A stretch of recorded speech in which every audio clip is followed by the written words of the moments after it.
Nigel Nelson, who is a political commentator here in the UK. Nigel, your reaction to what is clearly the biggest rebellion so far for Sir Keir Starmer, the Labour leader? Yes, and it was certainly the biggest test of his leadership so far as well. This time next year, Keir Starmer is most likely to be Prime Minister, according to all the polls. What he wants to prove is that he's up to the job. And what is important is to make sure he's got party discipline. So while he's been fairly lenient in allowing his MPs to speak in favour of a ceasefire, when it comes to voting for it, that's a step too far. Now, 56 Labour MPs did vote for a ceasefire against his wishes. Of those, 10 of them were on the front bench, 8 of them ministers. They had to go.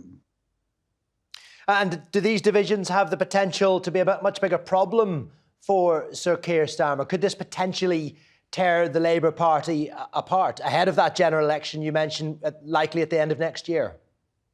No, I don't think it will. There are very strong feelings about the war in Gaza in the UK, as there are across the world, and many Labour MPs also have very sort of strong views about it. But it's an international crisis. These are not domestic issues. So from that point of view, on the domestic front, Keir Starmer is miles ahead. I mean, he's certainly between 25 points ahead in the polls. So it's unlikely it's going to actually damage his prospects of forming the next government.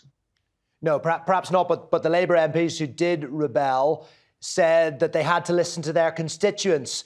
And we've seen these growing pro-Palestinian protests taking place on a weekly basis now. So I wonder, is the rebellion in Parliament tonight reflective of a growing disparity, perhaps, between the feelings of people out there on the street and the official position of the government? Well, there's certainly that. I mean, there was a march over the weekend where 300,000 pro-Palestinian protesters took to the streets. And that was the biggest march so far since this war started. Now, the British government's position is humanitarian pauses to get aid into Gaza. It is not for a ceasefire.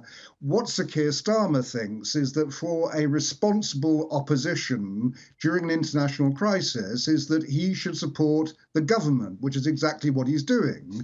Now, of course, that situation may change, but for the time being, that's where he stands. Yeah, indeed. And we've seen that reflected in what's happened in the United Nations as well, as they've passed a motion for pauses, but not a ceasefire too. Nigel, we'll have to leave it there, but we thank you, as always, for joining us here on TRT World.